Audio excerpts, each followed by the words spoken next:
Yan guys, kumuha tayo ng andamyo. Rack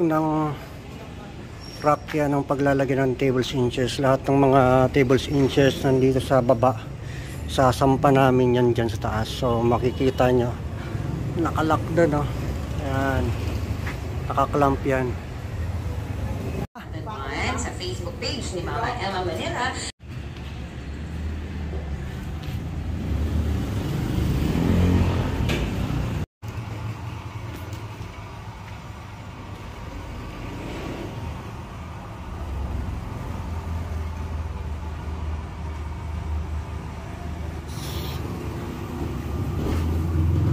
Puro clamp ang ginawa natin.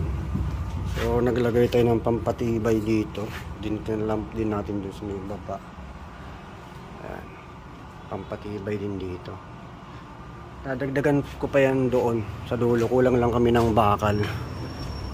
Ayan, tsaka doon sa dulo ron. Ayan.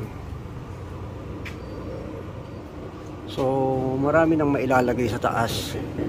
Hindi na sayang yung space kasi doon kami naglagay ng mga table, long table, round table, square table. Doon natin nilagay sa taas. Then sa baba pwede pa ako makapaglagay dito ng mga upuan. Magdadagdag ako ng mga upuan dito naman sa baba.